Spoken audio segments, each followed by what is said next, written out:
Recording in progress. Our Sunday school lesson this morning included Matthew 18, verses 25 to 34, or 21, I think is what my writing says. And it's about forgiveness. Jesus talks a lot about forgiveness. He doesn't give us a do this, do this, do this, and it's over type list as to how to do forgiveness, how to act it out, how to live into it. And I think that the, with the truth and reconciliation type boards and are working with how do we do reconciliation with each other? How do we forgive? What does that look like? We all know the importance of forgiving, and I think we all know how difficult this is. So I thought it would be a good idea to go and look at what Jesus says in this parable of the forgiving king and see there's some points in here that I find absolutely fascinating. And so I want us to hear this parable that's called in some places the King's Accounting. Now, if you look in 3 or 4 different translations of this Bible, you'll see the word slaves and servant used interchangeably in this story. You will see Lord, King, official used interchangeably. But the point is, there is this hierarchical society of master, king, lord, whatever this person is, and servant, slave next. And there's no question really who's in charge. So what I'm going to read is out of the New Revised Standard, chapter 18, starting in verse 21.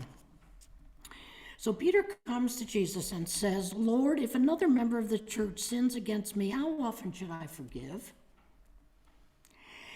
As many as 7 times?" Jesus said to him, "Not 7 times, but I tell you 77 times. And if you have a footnoted Bible, it will probably say this means forever. There is no, okay, I've done this 7 times and now I'm home free, I don't have to forgive anymore. That's what the 7 times 70 is really saying. And then we have this parable that Jesus tells, he says, for this reason, the kingdom of heaven is or may be. Okay? So Jesus is giving us a chance to wrestle with the idea of forgiveness and what it looks like. And a parable is meant to challenge us. We all know this. And we are to listen to it with the ears of the folks that he was talking to if we possibly can. And this requires getting a little bit into the culture one more time of the people who are sitting around and listening to Jesus. And also remembering that we are listening to Jesus. So what is it in this particular parable that Jesus is saying to us still now, and that he was saying to the disciples, and specifically to Peter in this case?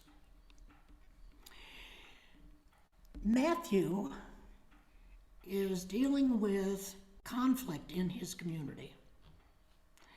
And he is urging people, he is begging his community to have humility, forgiveness, and meanness, mercy.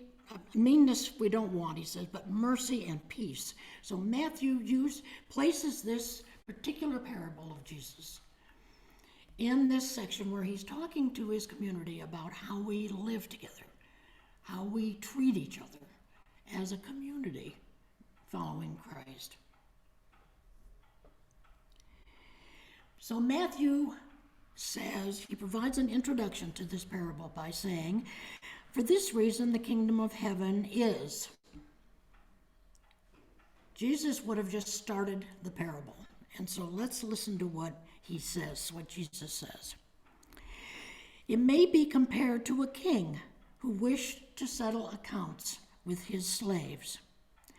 When he began the reckoning, one who owed him 10,000 talents was brought to him, and as he could not pay, his lord ordered him to be sold, together with his wife and children and all his possessions, and payment be made. So the slave fell on his knees before him, saying, "Have patience with me, and I will pay you everything."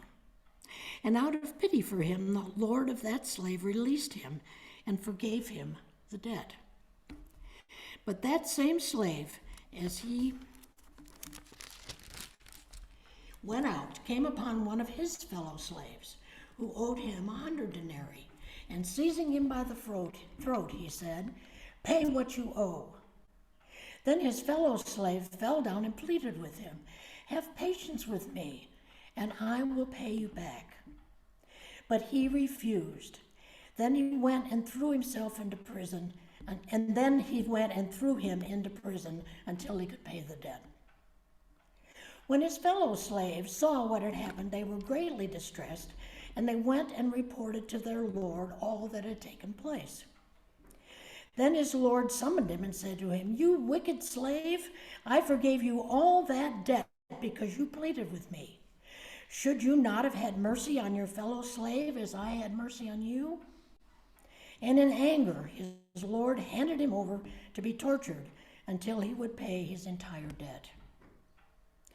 So my heavenly Father will also do to every one of you if you do not forgive your brother or sister from your heart. That last sentence is Matthew's interpretation of what this parable is about. He is doing what happens over and over again, saying, this is the point of the parable, that he's talking about God punishing us. But that's Matthew's conclusion. The parable itself ends with, and in his anger, the Lord handed him over to be tortured until he would pay his entire debt. So that's the parable. So let's look at what's going on here, because I think it's absolutely fascinating. This story, if you break it down, you can break it down into three parts. You have the first part with the Lord and his treatment of the servant. You have the second part, which is the forgiven servant going out and not forgiving. And you have the third part of the other slaves getting together and going back to the Lord and telling him what has happened. So the first part of this story, let's hear it again. A king who wished to settle accounts with his slaves, he began the reckoning with one who owed him 10,000 talents, was brought to him, and as he could not pay, his lord ordered him to be sold, together with wife and children, and all his possessions, and payment to be made. So the slave fell on his knees before him, saying, "Have patience with me, and I will pay you everything." And out of pity for him, the lord of that slave released him and forgave him the debt. Okay? How are we feeling about this part of the story? A-okay, right? This is pretty cool. The shocker to the audience is the slave and the Lord are Gentiles. And how do you know that? Because Jewish law forbade selling a wife and children to settle a husband's debt. But the Gentiles did that. That was the Roman custom. But that's our first clue, that the king and the master, the slave, are Gentiles. The second clue is that no Jew would get down on his knees and beg for mercy from another human being. They just wouldn't do that. So, in all likelihood, these people are Gentiles. Now, what's surprising about what they do then? Oh, you mean Gentiles treat each other decently? We didn't know that. They're our enemies. We're the only people who have laws that say you can't sell a wife and kids. So the shock to us listening is, oh, wait a minute, maybe some other people besides us are decent human beings too, have morals. Okay, so that would be the first thing we're thinking. But we're feeling good about this. Second part. But that same slave, as he went out, came upon one of his fellow slaves who owed him 100 denarii, and seizing him by the throat, he said, "Pay what you owe." Then his fellow slave fell down and pleaded with him, "Have patience with me, and I will pay you." But he refused. Then he went and threw him into prison until he would pay the debt.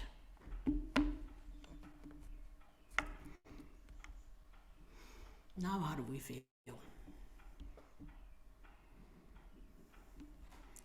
Who are we rooting for? So we are thinking, and if you think about the parable of the workers in the vineyard that I come in with 5 minutes to go and get paid as much as Wayne, who's been working all day. We're in that kind of territory, aren't we? We want this first servant who was forgiven punished, right? He should pay for this. The assumption is what? Go and do likewise. But he doesn't. He doesn't go and do likewise. And what makes it even more awful is that he's doing this to a fellow slave. He's one of you. He's one of us. I should understand what it's like. Maybe we're thinking I should be so full of joy at having my debt retired that I want to go out and, it was paid forward, and now it's my turn. But that's not what he does. So, not only does he not do it, but just notice that the violence has increased here. He grabs him by the throat and says, "You owe me money, and if you don't pay it, you're going to debtor's prison." So you've got this increase in violence as a result of his actions. So now let's look at part 3. When his fellow slaves saw what had happened, they were greatly distressed, and they went and reported to their lord all that had taken place. Then his lord summoned him and said to him, "You wicked slave, I forgave you all that debt because you pleaded with me. Should you not have had mercy on your fellow slave, as I had mercy on you?" And in his anger, his lord handed him over to be tortured until he would pay his entire debt. Now we have chaos on our hands, don't we? You've got fellow slaves going to the Lord, the master, and reporting what happened. And you have the king, the law, the top guy in government, changing his mind. He withholds his forgiveness. And we're thinking, wait a minute, if we can't count on the law, the emperor, the king, whoever it is, if we can't count on him to keep his word, we're in trouble. This is going to have quite an impact on us. And not only that, but the king ups the violence, doesn't he? He says, torture him. And apparently, this was a common practice. There were men in the court, the Roman courts, who hung around, and when the king said, torture him until I want a confession from him, and you take him out, torture him, bring him back in, and you keep doing this. So that is the assumption as to what is happening in this case. So you've now got distrust, you've got reneging on a promise, and things are a mess. Jesus is saying, see what happens if you don't forgive 7 times, 70 times, see what happens?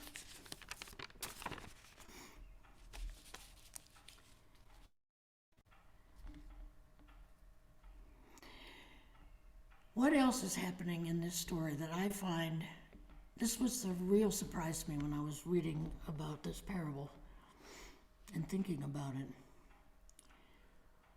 We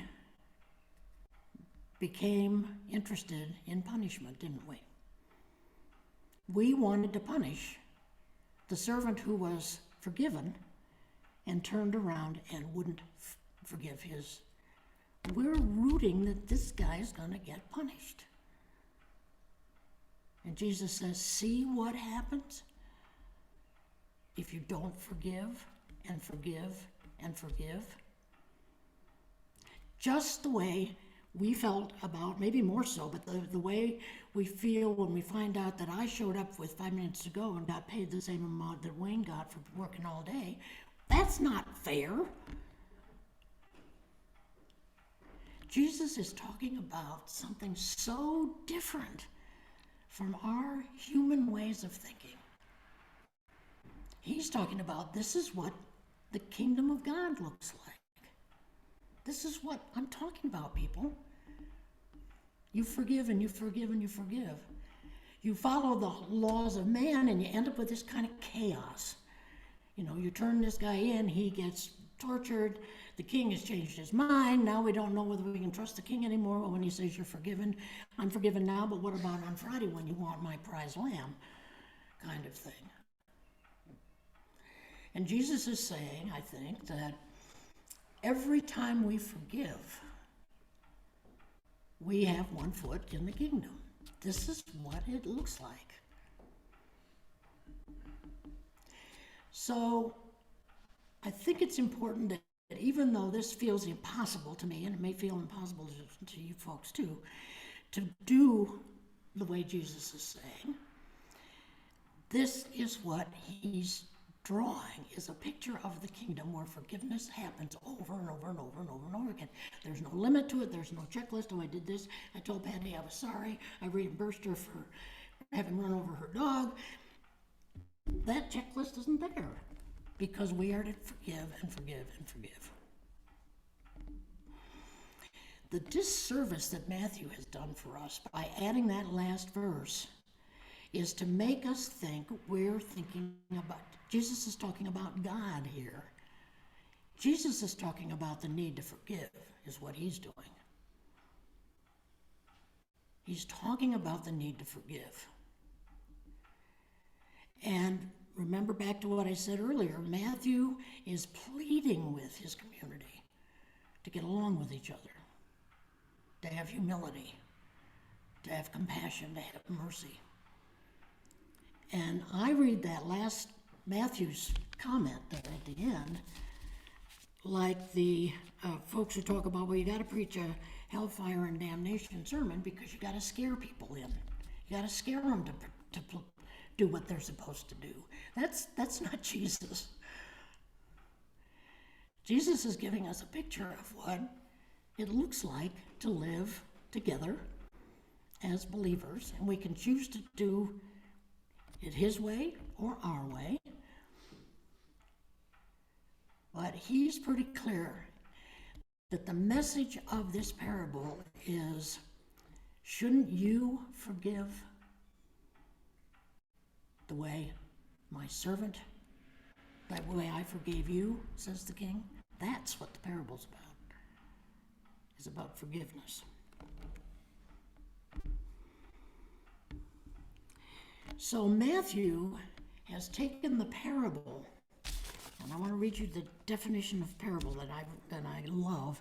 A parable forces us to think because it leaves the mind in sufficient doubt about its precise application to tease our minds into active thought. So you hear a parable and you think, oh, okay, he's talking about this. And your neighbor said, well, no, he's talking about this. This is how I hear that. But a parable just by itself, as Jesus would have spoken it, challenges us to think. Because it's uncomfortable, it's, I think the first response so often is, well, yeah, that's a great idea, kiddo, but it's not going to work where I live. But we're not hearing Jesus when we respond that way. The old trust God the way I trust God is what Jesus is saying. So the parable's point is, was it not necessary to have mercy on your fellow servant? And we see how quickly we as the audience, as the hearers of this parable, get drawn into that guy who was forgiven deserves to be punished. We get sucked into that real quick and real easy. And once we realize that, the only choice left to us is repentance. Oh man, I did it again. I wanted that guy to I didn't want to torture him, but he needs to be punished for refusing to forgive somebody who only owes him $10. And he was forgiven for the $2 million that he owes our master. Does the amount of money make any difference? Not to Jesus. This huge sum, though, makes the point, doesn't it? If I owe you $2 million and you forgive me, and then I run outside and tell my next door neighbor, hey, you still owe me $10. That feels different. But then, again, we're focusing on the wrong thing. The focus is on forgiveness and what happens when you don't forgive. Things begin to fall apart. And in this story, it's absolute chaos.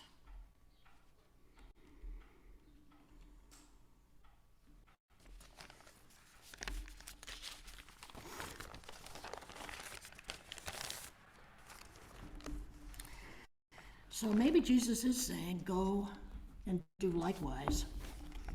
Like we're thinking the original king, the Lord was probably thinking. And remembering that every time we do forgive, we're standing in the kingdom at that moment.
The closing hymn is 275, How Firm a Foundation.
I was thinking of a sort of parable that I used to tell my students.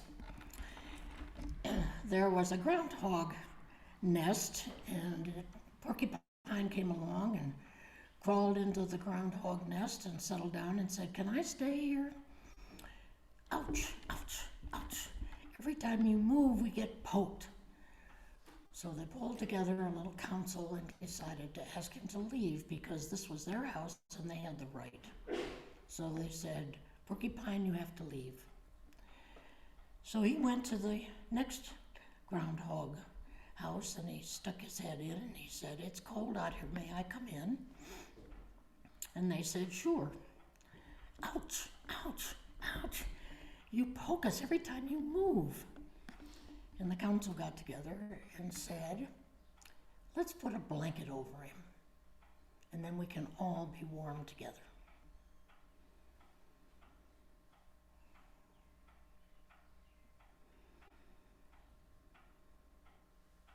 Love one another as I have loved you is a firm foundation upon which we stand. Go in peace, friends.